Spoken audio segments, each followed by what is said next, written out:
Seated beside me are Mrs. Rose Meyer and Mr. Henry Ebstein, two ordinary, normal, pleasant persons.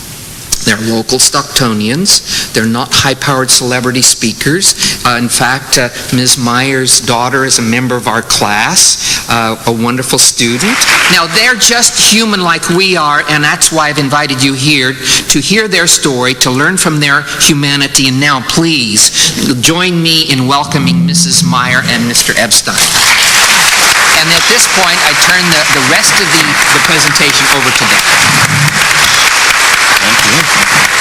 You all have to keep in mind the difference between a government like Nazi Germany, for example, and the United States, on the other hand, one being a police state or a dictatorship, the other being a democracy. Most of the problem that students in this country, even adults, have is that they do not understand the terrible difference between these two types of governments. Myself and then Rose will try to explain to you as to what happened during the Nazi era in the camps, in Germany itself. And we'll also tell you some of our personal experiences as to how we ended up, fortunately, to come here alive.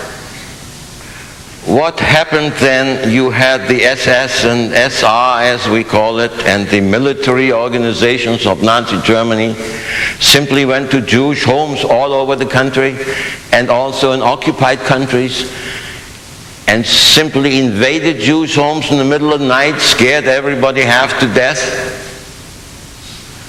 and simply arrested people and brought them to the camps that were located closest to where they lived.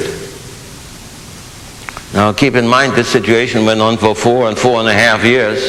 So you see, this is where you get those millions of numbers that we hear of people who lost their lives. There were millions of people who got into these camps every day, day after day, all over Germany and all in these occupied countries. Each day in all of these camps, they had something like a roll call, whereby people in the morning were called up, thousands of them in each of these camps for 4.5 years, and were sent to these death camps. Now, to explain to you what these things more or less look like, some of these camps had what we call gas chambers. Gas chamber more or less looked like something like you have at home, like a shower. These ducts that you have above that are supposed to have water coming out from them, they had some awful, terrible gas that killed these people within seconds. They simply lost consciousness, fell down. That was the end. In the beginning, the Nazis used the excuse of sending, so to speak, the inmates to take a shower. That's what they said they were going to do. The other death camps had something like ovens, crematoriums, if you will. These ovens looked like, give you an example, like a pizza oven. It's a good example of these types of ovens. Large ovens, deep, hot, where people were simply shoved into these ovens and burned to death. Some of the smaller camps, where none of these particular type of death machines were available, the soldiers were simply digging ditches, trenches like they do in the wars, and people were simply stood up in front of those ditches, shot from the front, keeled over and fell into those trenches, more or less than you might say buried themselves, if you will. Now you can imagine that from all of this type of a situation, a terrible health hazard became quite evident. Flies, smell, diseases that came about. So the Nazis found a way of getting rid of this particular difficulty, simply poured gasoline into these trenches, lit a match to them, and burned everything that was alive or dead or in between in them. Now this is what they call the final solution of the Jewish people, to get rid of them, make Germany a better, bigger, richer country. The real problem, and keep in mind this thing went on now for 4.5 years, so that's the reason why you have the 6 million type of figures that go around of Jewish victims of the Holocaust. But there were not just 6 million victims. There were another 6 or 7 million, as far as we know, that were not Jewish, that got stuck in this whole mess and lost their lives because of it. Well, we will have Rose to speak to you and tell you her experience in the camp that she was in there near Riga, in Latvia, way up there. Kaiserswald was the name of the camp. And she will tell you more or less what went on there on a daily basis in these camps. After Rose gets done with her presentation, we will then try to tell you something of our own experiences. How did it go? Hello, everybody. I was born in Germany, in a small town called Rimberg. I lived there till I was 13.5 years old. And then they took us all together and brought us in the railroad station to collect all the other Jewish people around the cities and towns. And then they put us in cars, in railroad cars, and brought us to Riga, Latvia. It is very, very cold. I have to tell you, as long as we were in a train, I can't tell you how many days it was, but as long as we were in, we had nothing to eat. All they gave us were allowed the older boys to go out and get water. That's what we had, water to drink, that was it. And then they brought us to Riga in a ghetto. Now a ghetto is a quarter of a city which is barbed wired. Only if the group would take you out to work, that was the only time you got out. And we lived in an apartment house.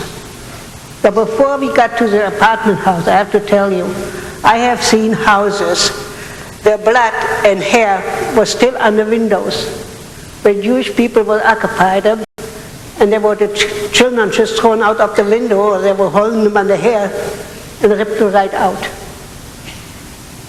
It was a horrible picture for a 14-year-old girl to see that. Now can you imagine what the little ones would say? I had with me my little brother and little sister. They never talked about it anymore, because they didn't want to know about it. It was too hard. In a ghetto, we had an apartment house, and one day they gave us something to eat. Fish heads which will look dirty, icy, the ice was looking at you. I never have eaten a fish head in my life. So I don't know if my mother used them or not, but I tell you it was horrible just to see them. And when it was so cold so they couldn't bury any people, they dynamite a Jewish cemetery. We found bones in the morning all over the places. The stones, the headstones they took already away and built streets with it. I don't know what to tell you, but I tell you one thing. This was going on for many, many years. Then they came one day and collected people to go and work. The work we had to do was cleaning the railroad so they could drive the railroad through the stations. Snow was as high as up to our knees. And they gave us for payment to be working 1 slice of bread. Now this bread is thinner than a Wonder Bread slice. And you couldn't eat it, even though we put it in our pockets. You couldn't eat it because it was frozen. And when you wanted to defrost it, there was no place you could defrost it. And the only thing you could have to drink was snow. When we came home in the evening, it was the same thing all over. You went to bed, slept, and went out again. My mother, for instance, took a hot water bottle. And we slept already with 2 and 3 people in one bed. And the ice from inside was this thick. Not just the thermos bottle that water bottle was frozen, but the ice on the house inside was that cold. Even I can't tell you, we went over the river or the ocean with a big truck, a military truck, loaded with people to go on the other side. Can you imagine how cold it is over there? I have done a lot of work in my life. And I know a little bit to do whatever I have to do. For instance, I was working in a rubber factory to put new tires on, worked on the rubber boots to fix them. And that was done. I had to go and we worked on a big hall, cemented a big hall, big as this one here. Then we had to build a railroad station, railroads, to put underneath the racks, underneath the ties so they wouldn't move. We made runways for an airplane. We built a place where they could build houses on. It was so frozen they couldn't use no trucks or anything else, or a hammer or something. We had to do it by hand. I tell you, it was the hardest time I ever have lived through. Why I lived through it, I don't know. But I think God made it to be here to tell everybody of my experience so it wouldn't happen again. And that, what did it? Hate? Please do not hate.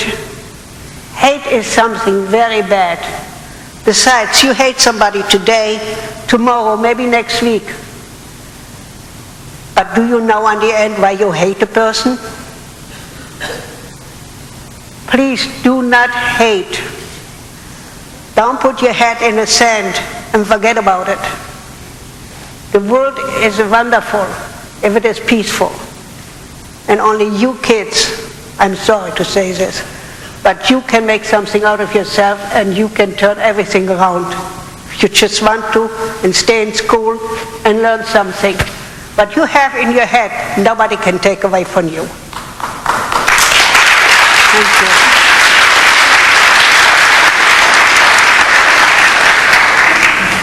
I'm going to tell you something about the dinners we had. Now in Germany, you have dinner, but we have lunchtime. And dinner at night, whatever you could eat, sandwich, what was left over from the dinner. They brought us out in big milk kettles. I don't know if you remember them, but I remember them very well. From the outside it was so dirty, I couldn't even eat it. And when you had it to eat, there was water, old potatoes, rotten cabbage, not washed. And you bit into something you had only sand in your teeth. I couldn't eat it. I only drank the juice. And don't ask me if I lost a lot of weight, I don't know. But I still was strong and I could do my work. And when I saw a miracle when we were building the railroad, that's what gets me out of trouble. Even now, if I'm very deep in the dump, so I want to do something, I think of that. and makes me feel better. So are there still miracles? And the miracle I saw was, there was no plane, there was no synagogue, but there was this fire in the sky. And I hang on that. To me, that was my miracle. And I told him, I get out of here. I'm not going to be killed. And to get out, we were on a march, a death march. 10 steps behind the group, you were shot. That's why they call it the death march. At night, we slept in barns with the animals, but on top, in a loft. Now you have to remember that animals in Germany didn't stay out at night or in the winter time. They came into the barns. And animals are nice and warm, so we were warm. In the morning, we got 3 or 4 potatoes, not washed, but at least they're boiled, and we could eat them. That was for the whole day. The last barns they put us in, they had already put gas around it. All they had to do, put a match to it, and we would all burn to death. But the Russian came too fast. They couldn't do it. But I still can see the soldiers who were standing outside watching with cigarettes in their hands, just standing there. I knew they were dead, but they're standing there. The bells around them kept them up. A picture I hope nobody ever gonna see. When I came home, I said exactly as a soldier, why me? I think why me is here, right now. Because I wanted to teach as much people as I can how bad hatred is. We all believe in God, no matter what his name is. We believe. And nobody can tell me we don't. And we all rely on that. And I hope each and every one of you, even though you think your parents are so rotten, they're not. They only look out for you. They want the best of you. They protect you. We were so protected we didn't know what was going on. But when the Crystal Night came, I don't know what happened. My dad went to the big city. He was a butcher, delivered kosher meat to the big city. And he didn't come home like he was supposed to. That night, 6 children slept on my parents' bedroom floor. Nobody told us what happened. Nobody told us what's going to happen. And then in the middle of the night they came, threw us out of the beds, and made us march. I'm never going to forget the way my mother says, oh, we're all together. Doesn't make no difference when we die. Nobody stays back. We were 6 children and my parents. And right now I'm the only one who is alive. I hope you will remember this. It's a true story. It's not a baloney. And please, please remember, hate is something very, very bad. Believe with me. Thank you.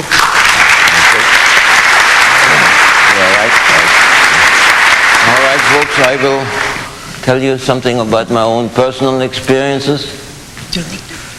I was born in Breslau, says Poland, but it was actually in Germany.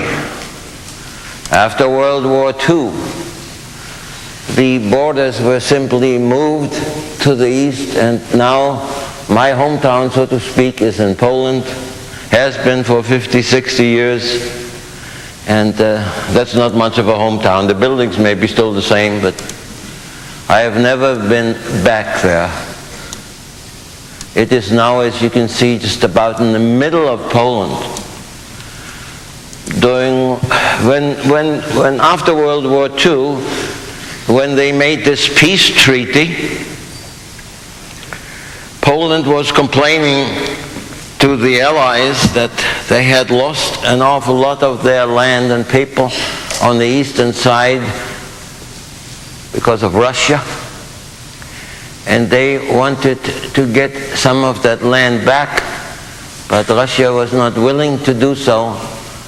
So then they forced, so to speak, Germany, since after all they lost the war, to give some land to Poland. The land that they gave back to Poland at one time was Polish. Don't know how many years ago that was, but my mother was saying that she was living in the border town of Hindenburg. And when she wanted to know whether she was in Poland or Germany, she simply looked out what kind of flag was flying. And that's the only thing that she knew as to where in the world she was at. So you can see the particular difficulty that has gone on there for so many, many, many years. Breslau is now called Wrocław. And any one of you who's interested can, they have a website, WROCLAW.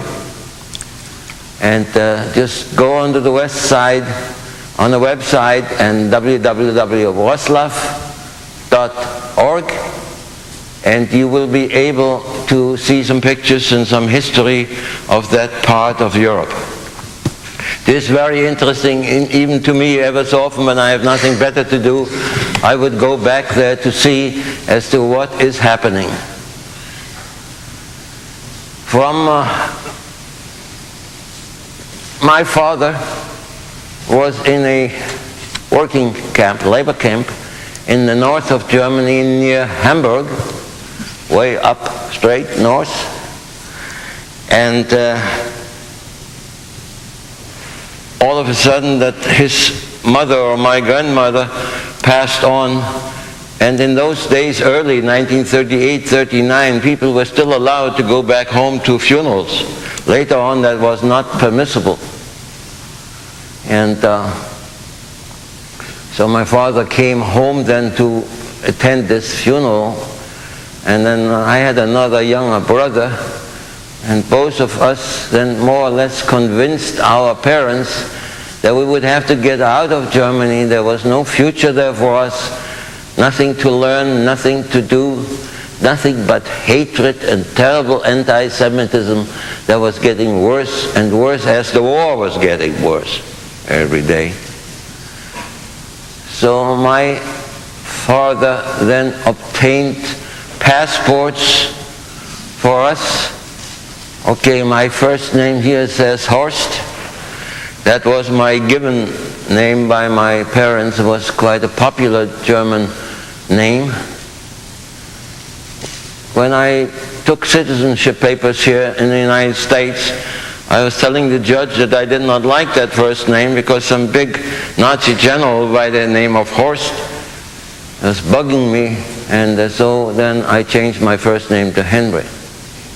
That middle name that you see here, Israel, is actually not my middle name. It's a middle name given to us by Nazi authorities. All of the male Jewish people had a middle name of Israel. Everybody was the same middle name, okay? It was just another one of those what they call punishment against the Jewish people, or to identify them. The ladies were given a middle name of Sarah, and everyone had the same type of middle name again. That's just, this gives you some explanation of this passport. You see the big J, which according to German Jude, or even in English starts with a J. And you see the date that was in the middle. That was apparently the date this passport was issued. Well, you can see a little Nazi type of passport with a Hakenkreuz, as we call it. Do we have any other picture, Dr. Goldberg? There? You see in the middle pages of that passport, my picture, again with the same name, my hometown and the date. Mainly certifies that this is the picture is the person that is having this passport. On the right-hand side, you'll see some explanation as who that person is. In my case, it just says, I was a student, born in Breslau, the date of my birth, the kind of a picture of my face, if you will, where there was long, big, here it says middle type of whatever that may mean. It was not too of either big or small. And the face was, like they said here in German, länglich, means long, kind of a thing. Color of my eyes, brown. Color of my hair, brown. Any special identification, or it says none. Okay, do we have any more? Doctor? Yeah.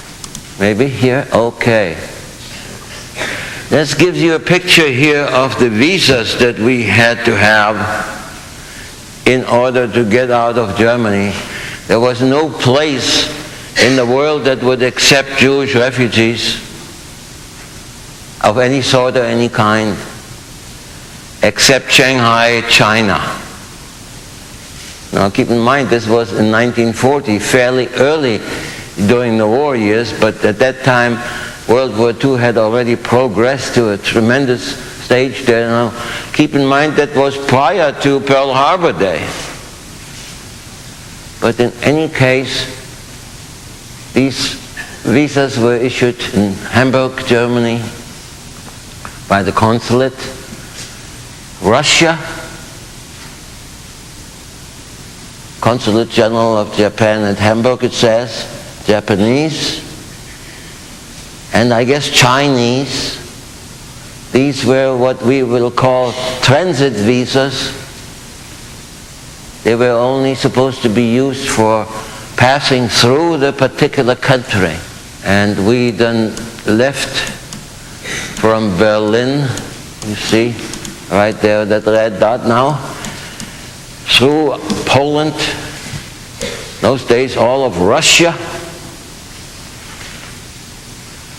into Manchukuo, Mongolia, China, into a town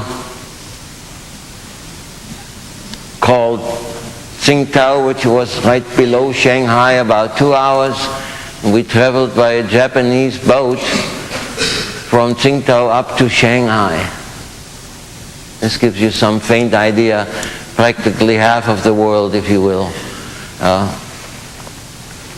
When my father and mother and brother, we all came to Shanghai, we had to go through immigration, some inoculation to prevent diseases that they had in the Pacific, such as typhoid and malaria, some terrible diseases.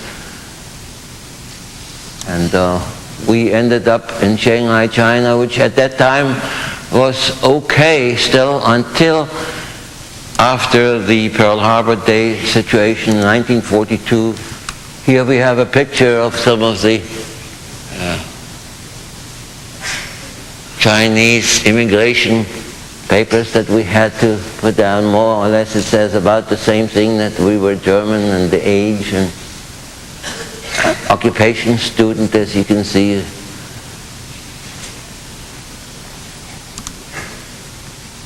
My mother, apparently quite a smart woman, both my father and I, we collected postage stamps, and she sewed inside the jacket, inside the lining, outside, hiding these stamps from the immigration officials. We couldn't take anything with us. And during the first 2 or 3 years, I went to a British business college to kind of improve my education, because I had very little. Learned more English and learned business subjects such as accounting, bookkeeping. Shorthand in those days was very important. And then I was able to sell these stamps to pay for my tuition. My folks, of course, were very poor. There was no money. So if I wouldn't have had these stamps, I guess I would have had to do without education. But this, of course, helped me then, after the war, to get a job here. The situation in Shanghai, China, was a ghetto, like a concentration camp, but it had no borders. The borders were, you could not tell where the border is except there was a guard there. And the guard were the Jewish immigrants. They were the guards. Like me, for example, I had certain hours each day, each week, or whatever it was, to patrol these borders. Nobody could pass except somebody that had some papers, maybe a job on the other side or something like that. But us refugees actually had to patrol our own borders. And just in case you were thinking that it was a kind of an easy job there, one day it was raining something fierce, and I let somebody pass through, because it was really pouring. He wanted to show me the papers, but it was so wet. Of course, I'd seen this man before, so I knew he had these papers. But somehow or another, the Japanese soldier was watching me from somewhere and told me that I was not doing my job right and took me to the Japanese police station. I didn't know what was going to happen to me, but after I explained things the way I could best, and they then let me go. But you can see the type of difficulty that we were up against. There were about 20,000 Jewish refugees that lived in this ghetto. We had nothing to eat. Nobody cared as to whether we were dead or alive. The Japanese soldiers had a very poor education and had enough trouble just to handle themselves. But we, those people that were those inmates of that ghetto, you might say was like a small city. And there were people of all kinds of ages and all kinds of occupations. And we were able to form, you might say, our own type of government, if you will, and build the Chinese people that we were making friends with, helped us to build a kitchen and told us about the soya beans, because we were complaining we had nothing to feed babies with or old sick people. There was no milk, there was no nothing except rice and a few bits of meat. But the Chinese people that lived in that ghetto area were poorer than we were. So you can see it was a terrible type of situation. And if it hadn't been for that kitchen type of a situation, we most probably would have all starved to death. We were able to produce this, you heard of soya beans, we were able to produce soya bean milk. The liquid in those soya beans produced some kind of a milky substance, but it tasted something fierce. I can tell you, something awful. So no baby would ever be able to swallow that. And we were able to find some vanilla extract that we were able to put into this mixture then, and able to, for kids to be able to drink it. I still had some papers to come to the United States that I had received before the war, but because of the war I could not use them, and then after the war used them and came to the United States all by my little self originally, which was about January 1948. And I was by my little self. My folks and my brother came then later after I had gotten a job and was able to manage so we could have them come over also. I worked in San Francisco for 2 months and then later was transferred to Stockton, and been here ever since and retired from the same company and from the same job. So that's remarkable in today's days. Nobody cares whether you're coming or going anymore. But we will have Rose to tell you how she, after the camps, how she was getting out of there, and then how she came here. And then we'll open it up to questions, answers, and we'll try to do the best that we can to help to answer those questions and those concerns of yours. But sometimes I get so nervous and so upset I can't talk. And I surely do not want to cry in front of everybody. Sometimes can't talk. You see, when we were in ghetto, we were only allowed one suitcase. Everything else they took away from us and sent it back to Germany. But somehow, some people had a bracelet or a ring or a beautiful nightgown or something like that. And the kids would take it out to get for a piece of bread or a little bit of butter or whatever. And when we came in, they were checked again. And when they found the items, they were hung. And with 14 years old, you would see people hanging, children and grown-ups. It makes you shiver. And then I think you heard about Warsaw Ghetto, and they were fighting back. I tell you, these poor people who were still alive, and they came to us, to Riga, to the ghetto. They had a horrible time. They had to kneel underneath for 24 hours, sometimes 36 hours, without eating, without standing up, without resting.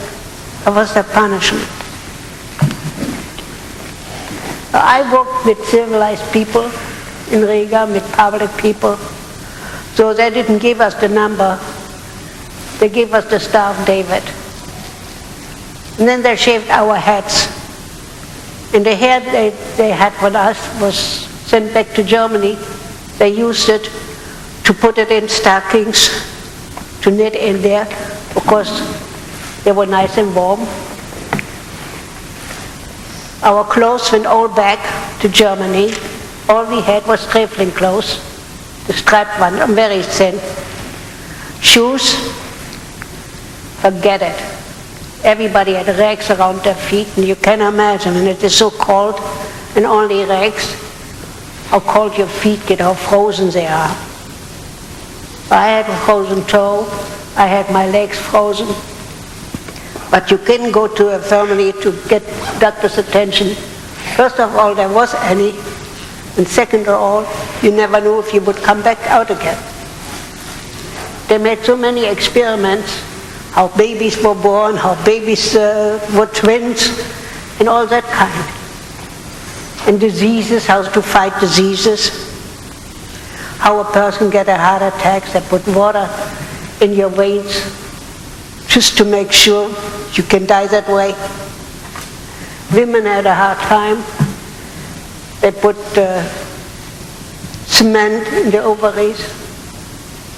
They gave us food which was something in it, so you couldn't have no feelings whatsoever.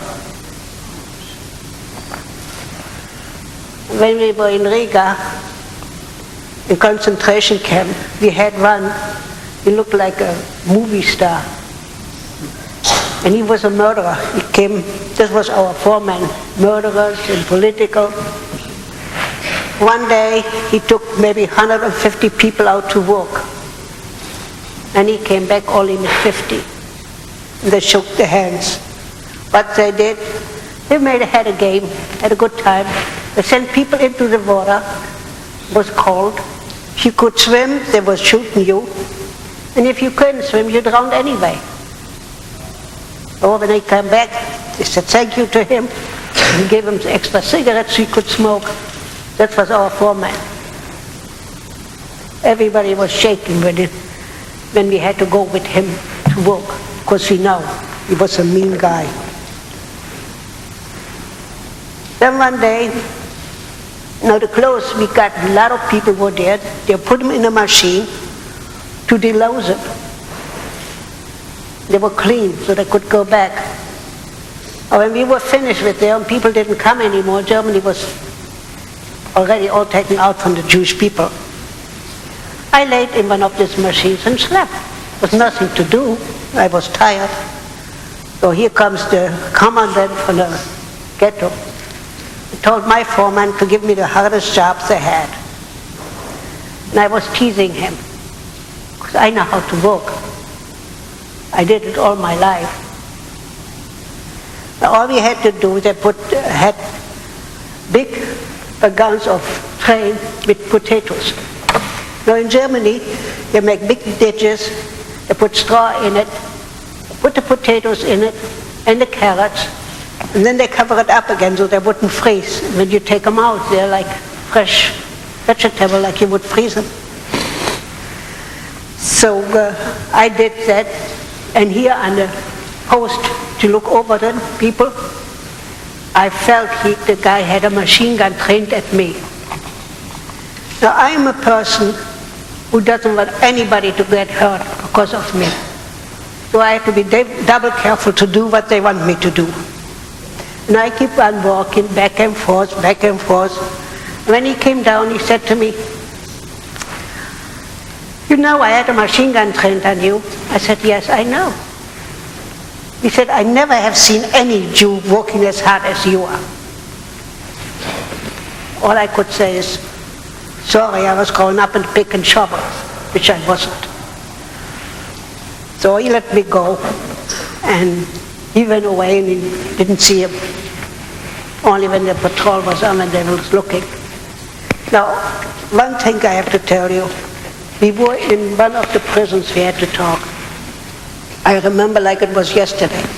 Now you got this double fence there. We had said only soldiers could go back and forth.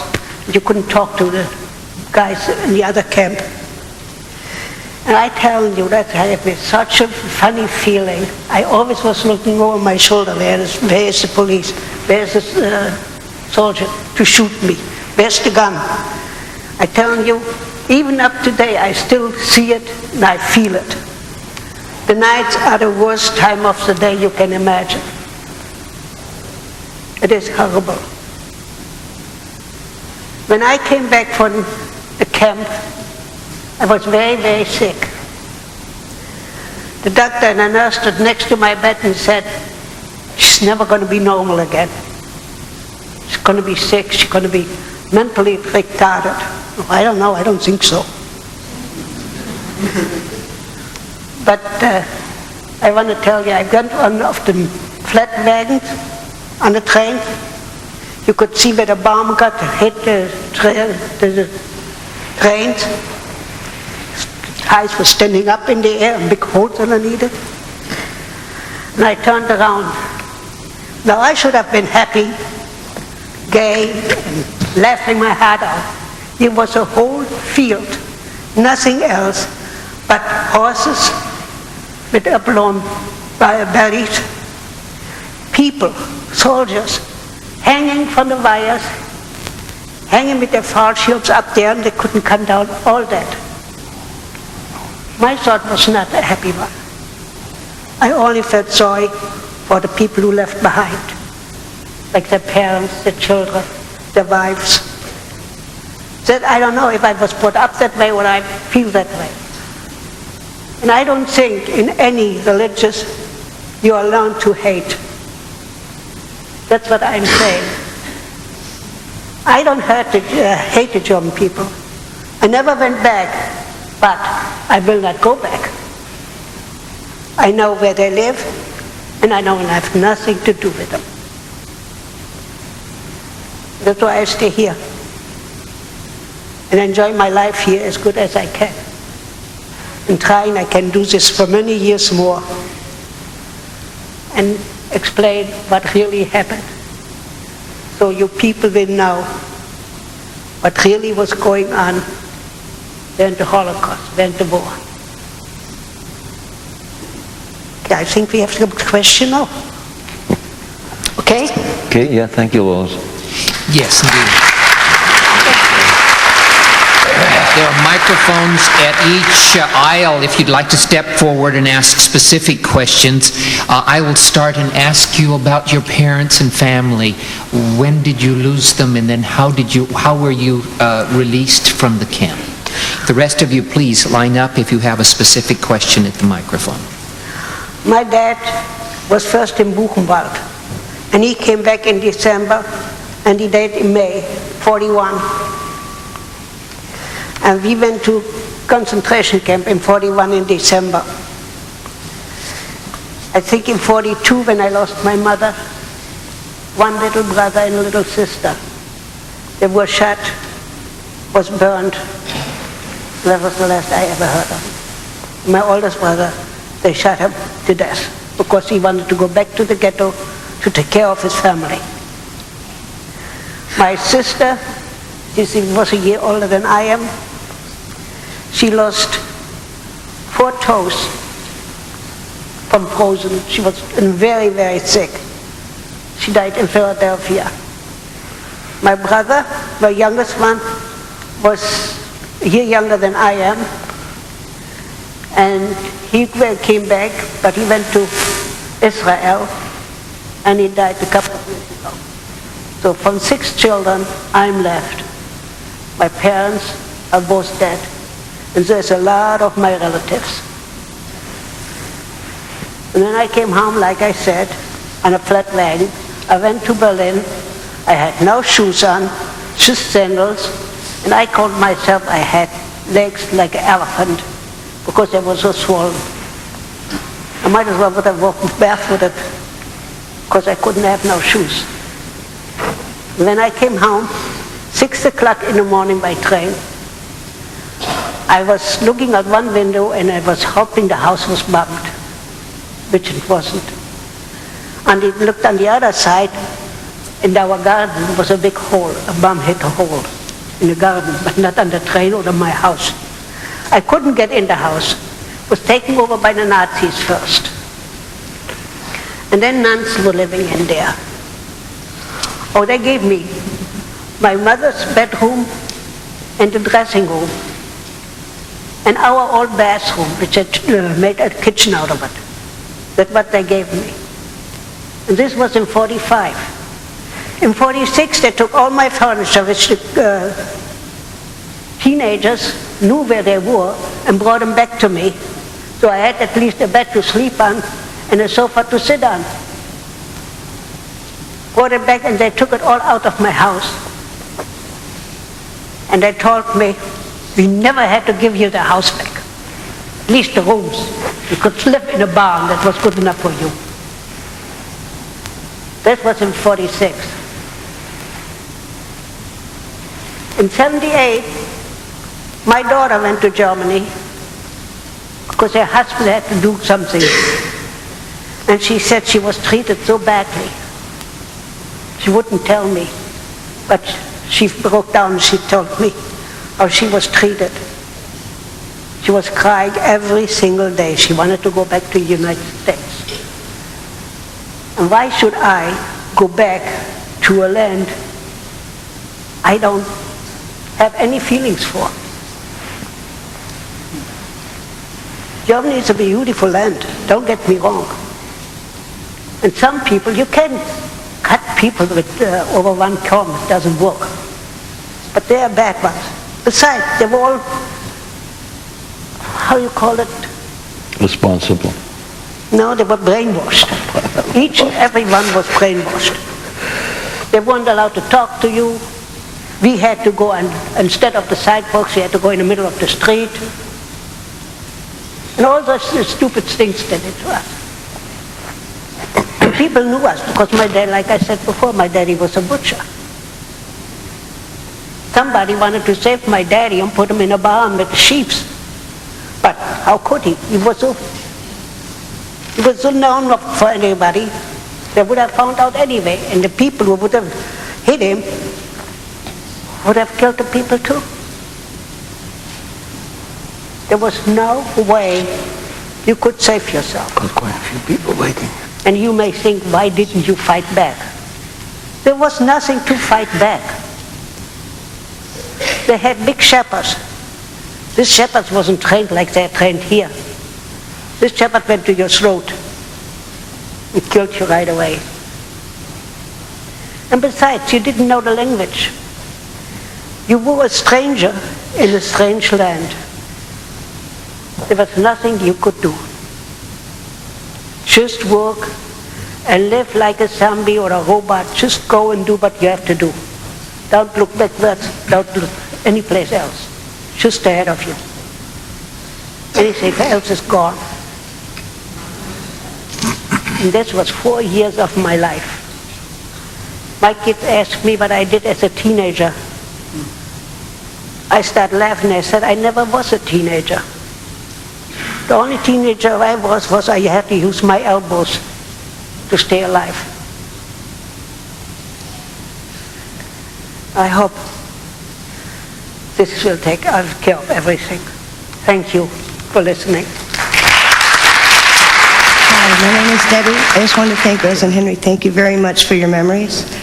And my question was regarding the younger children, because I understand, Rose, you had younger siblings that were with you. How did you comfort the younger children through the ordeals that your family had gone through? I didn't understand. Oh, I can't hear her. How did you comfort the younger children? There's nothing you can do. I wasn't long enough with them. I wasn't there when they were burned or they shot. I was in ghetto, in the concentration camp. They were in ghetto. There was nothing I could do. What age group was around you? My little sister was 12, my little brother was 9. Thank you. Are there any other questions anyone would have? Please. Hello. I was wondering if you prayed, or if there were like prayer groups or people that got together at the synagogues, or, I mean, what was your faith? Or do you think it was your faith that made it, or did you struggle for faith, hope, and charity, or kind of what was going on there? Our faith helped us, is that what he said? No, I keep my faith. They couldn't take it away from me. You just had it inside you, basically. Like you said, you didn't let nobody rob your mind. No, you got to keep in mind that our Jewish faith, generally speaking, is fairly strong. And it's that way all around the world. As you can see, everybody hangs together. We help one another. If it wouldn't have been for the American Jewish communities here that sent money, for example, to Shanghai, China, that we received some help that way. You follow? And that's what, in other words, we are more or less responsible for one another, you might say. Can you tell us a little bit specific about your trip from Germany to China? In other words, some specific events that you possibly can recall. Okay, down here. The trip from Germany to China, a very tough one. But keep in mind, it was tough for my parents.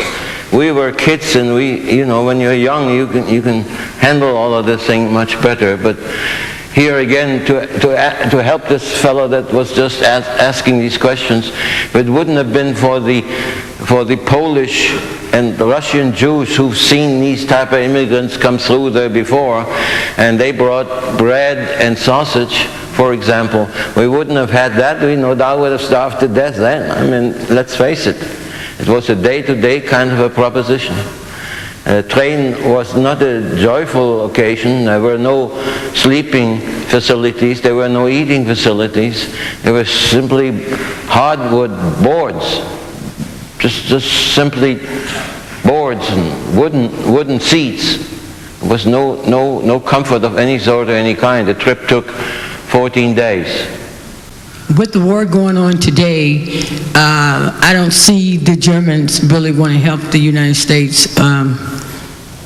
Is it because of the hatred that they got in them and they agree with the terrorists? Well, this is a political type of a situation that has occurred here, especially with Germany and France. Now, these two countries, I can tell you, they never got along with one another, period. How they can get along so well this time, don't ask me. I really don't know.